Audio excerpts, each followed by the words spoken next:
여러분, 질문 하나 드리겠습니다. 지금 여기 10달러짜리 샌드위치 하나 4개월 할부로 드시겠습니까? 누가 고작 샌드위치를 할부로 먹어? 라며 비웃으시겠죠. 하지만 지금 세계 최고의 경제 대국이라는 미국에서 실제로 벌어지고 있는 일입니다. 명품 가방이나 비싼 가전제품 이야기가 아닙니다. 매일 먹는 점심 밥값, 마트 식료품, 심지어 자동차 기름값까지 수많은 미국 서민들이 지금 삶을 할부로 연명하고 있습니다.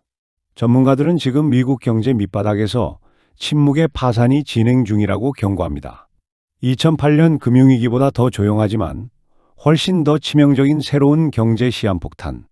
오늘 그 실체를 낱낱이 파헤쳐 보겠습니다. 구독과 좋아요는 아재 경제학 콘텐츠 제작에 큰 힘이 됩니다. 여기 평범한 20대 직장인 애슐리가 있습니다. 그녀는 인스타그램을 보다가 200달러짜리 예쁜 원피스를 발견했습니다. 사고는 쉽지만 당장 200달러를 쓰기엔 좀 부담스럽죠. 그때 결제 버튼 옆에 마법 같은 문구가 뜹니다. 지금 50달러만 내세요. 나머지는 나중에 천천히 내면 됩니다. 이자도 0원. 애슐리는 망설임 없이 구매 버튼을 눌렀습니다.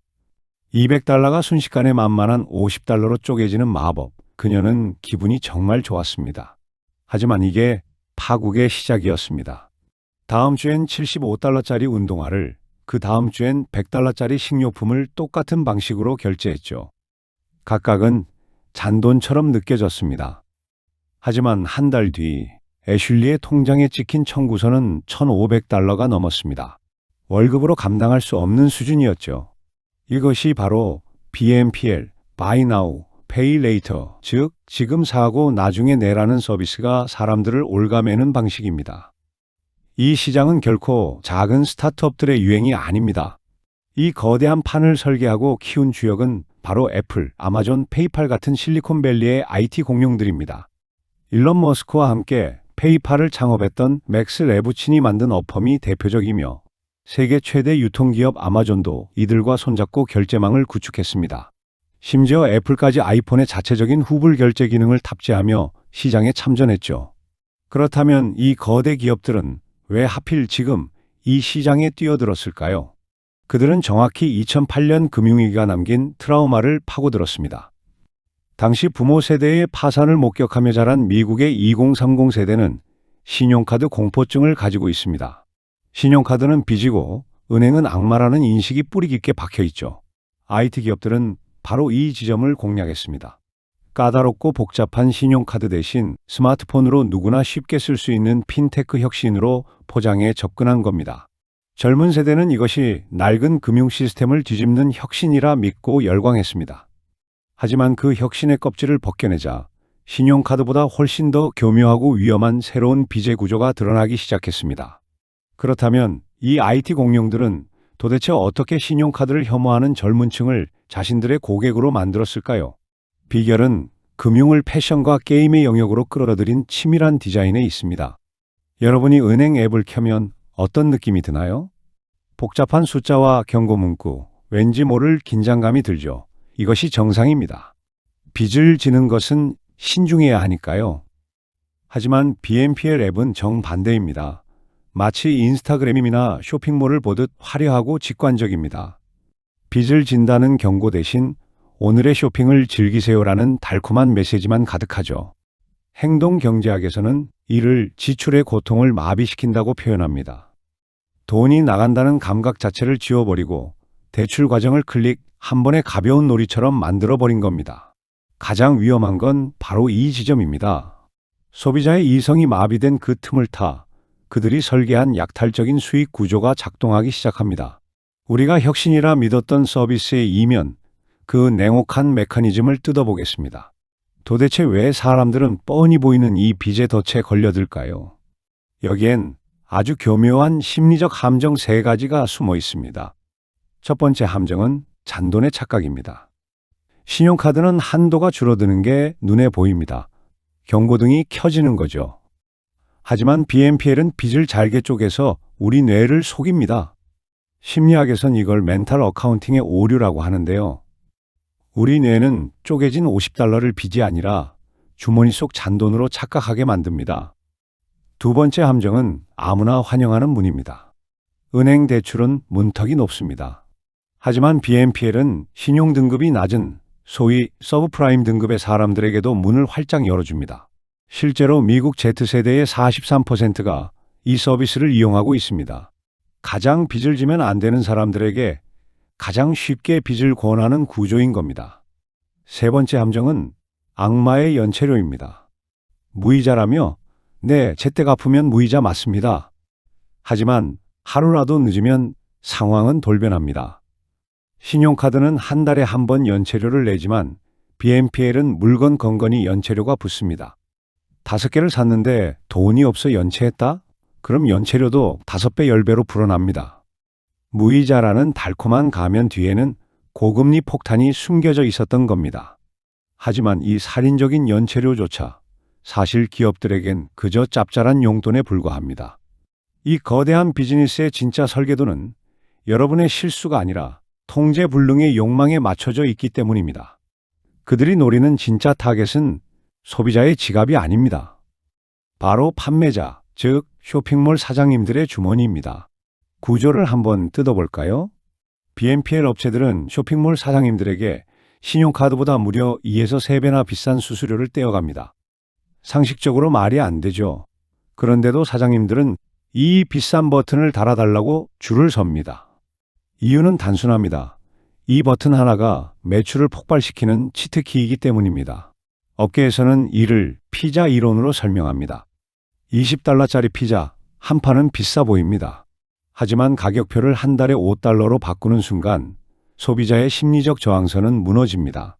부담이 사라진 고객은 자연스럽게 치즈 크러스트를 추가하고 콜라에 윙까지 더 담게 되죠. 실제 데이터가 이를 증명합니다. BNPL 버튼을 도입한 후 고객들이 한 번에 결제하는 금액이 평소보다 85%나 폭등했습니다. 결국 기업들이 원했던 건 이자가 아니었습니다. 여러분이 $50라는 숫자에 안심해 평소라면 절대 사지 않았을 비싼 물건을 장바구니에 담게 만드는 것, 즉 객단가를 뻥튀기 하는 것이 이 시스템의 진짜 목적이었던 겁니다. 개인의 지갑이 털리는 것으로 끝나면 차라리 다행일 겁니다. 문제는 이 현상이 미국 경제 전체를 위협하는 거대한 뇌관이 되고 있다는 점입니다. 경제학자들은 이를 유령 부채라고 부릅니다. 말 그대로 보이지 않는 빚이라는 뜻입니다. 기존의 신용카드 빚은 은행 전산망에 기록이 남습니다. 은행은 여러분이 빚이 얼마나 있는지 투명하게 알 수 있죠. 하지만 BNPL은 다릅니다. 이 빚은 신용정보 시스템에 잡히지 않는 투명 인간입니다.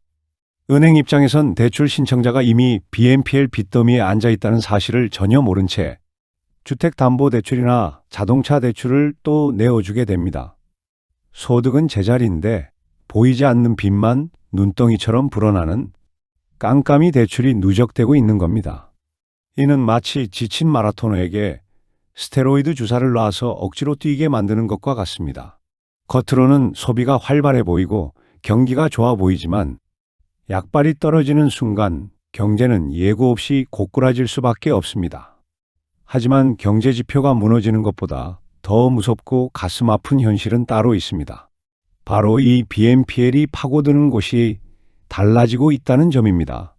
초창기 BNPL은 애슐리처럼 옷이나 신발, 화장품 같은 기분 전환용 소비에 주로 쓰였습니다. 하지만 지금 미국에서의 양상은 완전히 달라졌습니다. 최근 BNPL 결제 데이터를 분석해보면 충격적인 변화가 목격됩니다. 백화점이 아닌 대형마트, 그리고 주유소에서의 결제 비중이 급증하고 있습니다. 무슨 뜻일까요? 사람들이 이제는 명품 가방을 사기 위해서가 아니라 당장 오늘 저녁에 먹을 식료품과 출근할 때 넣을 기름값이 없어서 4개월 할부를 긁고 있다는 뜻입니다. 미국의 한 설문조사에 따르면 BNPL 사용자의 상당수가 생활비를 충당하기 위해 이 서비스를 쓴다고 답했습니다. 월급은 오르지 않고 물가는 미친 듯이 치솟는 인플레이션 시대.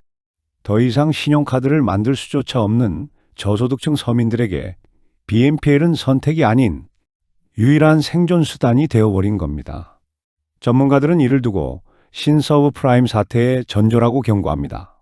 갚을 능력이 가장 부족한 사람들이 가장 필수적인 의식주를 빚으로 해결하고 있는 상황.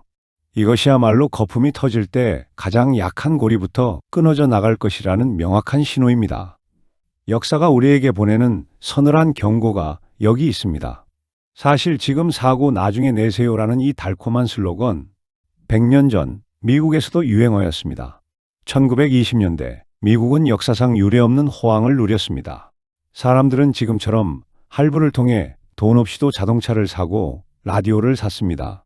빚을 능력이라고 착각했고 이 화려한 파티는 영원할 것 같았습니다. 하지만 그 거품의 끝은 무엇이었나요? 바로 인류 역사상 최악의 경제 비극, 1929년 대공황이었습니다.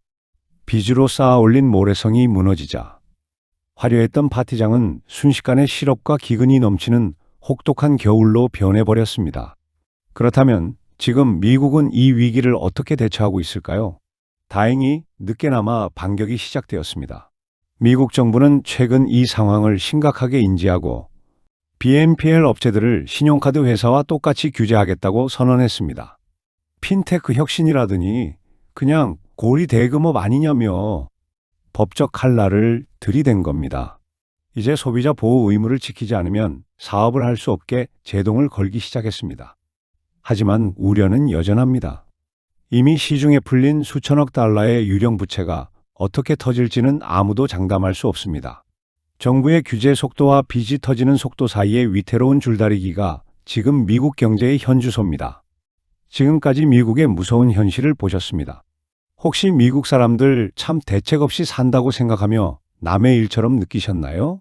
하지만 여러분, 스마트폰을 켜보십시오.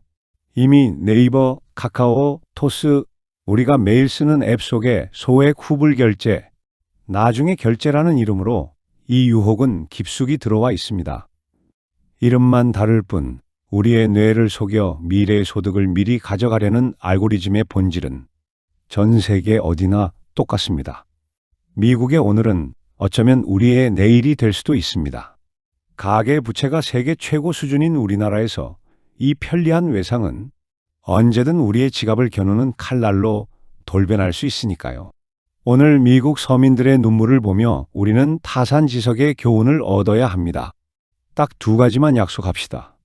첫째, 월 3만 원이라는 쪼개진 숫자에 속지 말고 총액을 직시하는 눈을 가질 것. 둘째, 결제 버튼 앞에서 딱 72시간만 멈추는 인내심을 가질 것. 시스템은 점점 더 교묘하게 여러분의 욕망을 자극할 겁니다. 그 거친 파도 속에서 휩쓸리지 않고 여러분의 소중한 자산을 지키는 현명한 한국의 금융 소비자가 되시길 진심으로 응원합니다.